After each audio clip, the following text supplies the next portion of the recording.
Welcome to not only this week's episode, but also to the inside of our pool, which we cleaned up this week. I'm going to talk about the pool a lot in this episode, but first, let's quickly look at two other smaller projects that we did this week.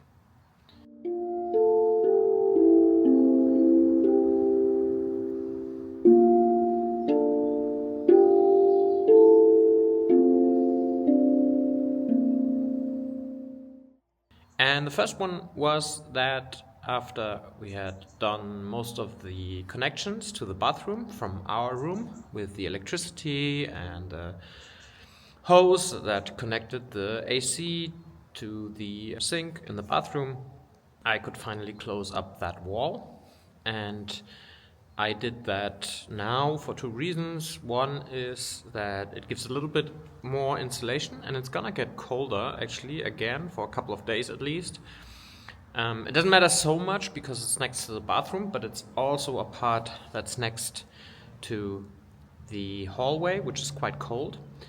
But also it's for soundproofing to the bathroom, which is gonna be used more and more because from this week onwards we have more guests. We have guests in the house, but also in the garden where two workaways are staying in camper vans. So I made a simple structure. I put in this insulation that I've used before, which is made from recycled clothing and newspapers, which is pretty cool.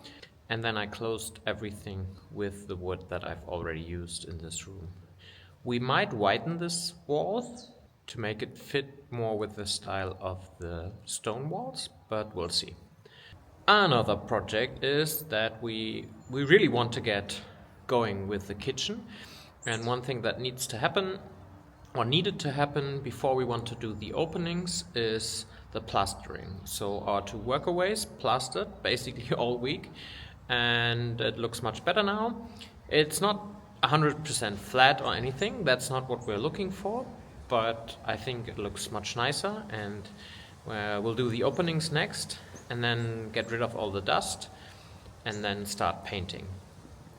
And hopefully we'll do these openings in the weekend together with the kids to give them some enjoyment of making some holes in our wall, which is pretty cool, I think. Other than that, we prepared a little bit for the heat by getting some more wood into the house for the coming days. And then we started working on the pool.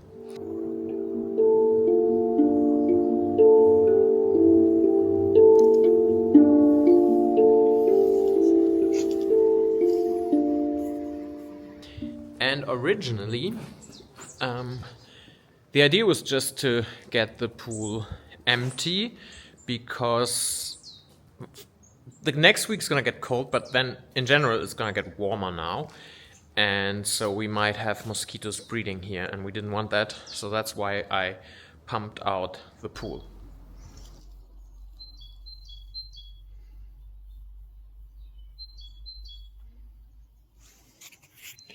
Let's see how many days it takes to pump this all out. When I started pumping out the pool, and my mother was here, a friend of mine was here, everybody said, well, you have to get the pool ready for this summer. And I thought about it, and it wasn't on our list of priorities until now. But I've changed my mind, we've changed our minds, basically because we realized, one, it doesn't have to be super much work. Second, it's probably going to improve our lives here immensely. And third, this summer is the summer where we spend most of the time here. Like already from May, June, August, people will be here.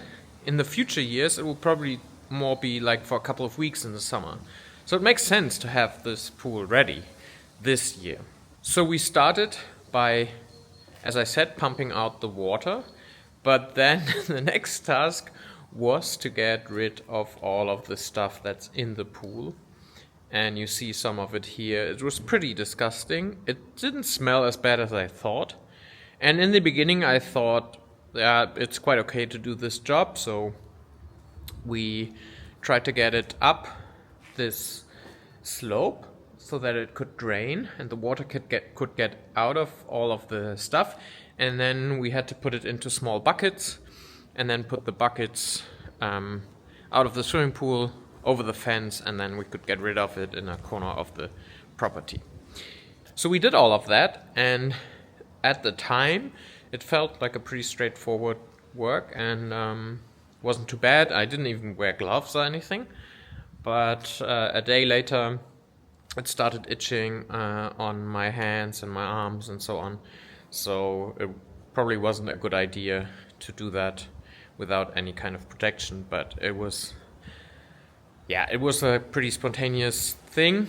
I also don't think it's dangerous. It's just like, some kind of small animals that bite you, so I'll survive. You now see the pool empty, and what we have to do is to clean it more. We have to get a pressure cleaner, I think that's what it's called.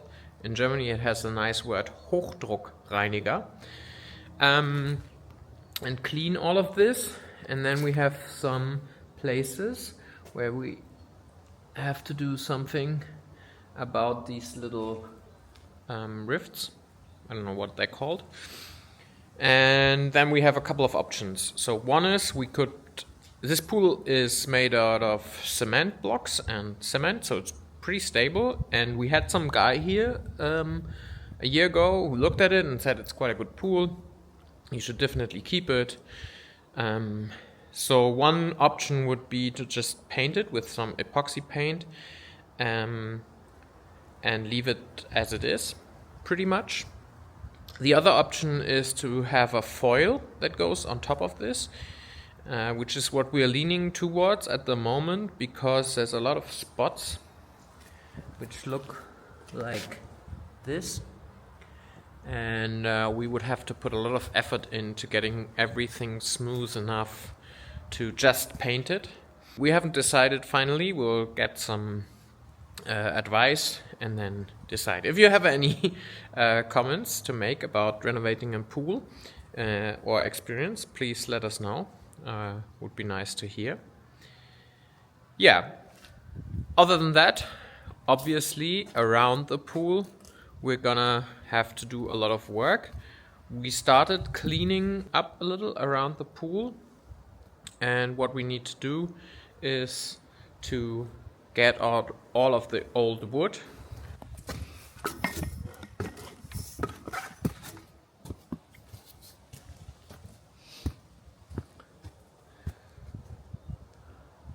So you see the old wood here, the old kind of terrace, and it's completely useless. There's no way we can use any of it.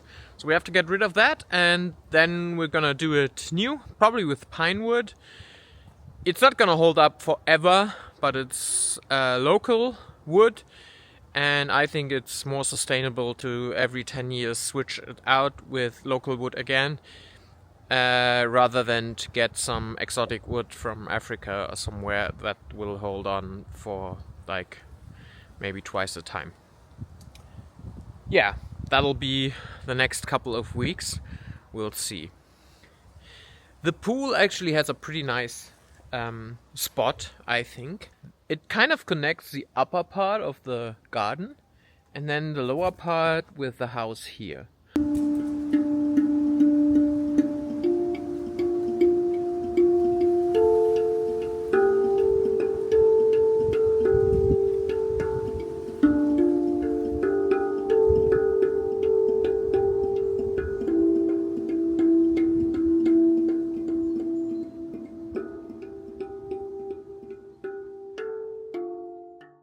And from the pool, now that we have been in the pool quite a lot, I'm going down into the pool now. Whoops. So what you see is, if you imagine swimming here, you actually have a quite beautiful view of the house, and the sun will go this way. So you have sun in the afternoon and the evening at the pool, and I think it's gonna be a pretty cool place to be if it's finished. The former owners made this corner And there's a tree that gives some shade. And we'll see if we keep the tree. They also made this little... I suppose it's for a fountain and water will run out of it. I don't think we'll keep it because, we want a terrace to go all the way around. And it doesn't really fit with that plan. But it's nice to see how much thought they put into this. And I can imagine that probably on a very, very hot day, this corner with the shade of the tree would have been a nice corner to hide from the sun. Who knows? The pool probably hasn't been used in at least 15 years. We have some satellite images, and on one of these images I'll put it in the video from when it was, you can see that it was just in use. Somebody had just jumped in the pool when the satellite image was done, which I think is quite funny.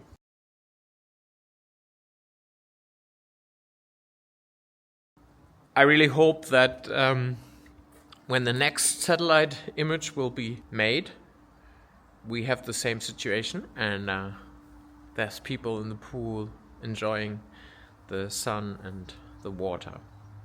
That was the little tour of our pool, a project that we weren't expecting to be doing so soon, but we are really looking forward to doing. Parallel, of course, to renovating the kitchen, which is going to be the big agenda in the next week. We'll do the openings, maybe start on the floor, definitely start painting in the future kitchen, and we have a lot of help. We're probably getting another workaway to come, and so we're quite happy with how the project is coming along. Baby is growing and keeping us up sometimes at night. I'm pretty tired often, but that's just the way it is with a small baby. I hope you have a wonderful week, and I hope I see you next Sunday. Until then, bye bye.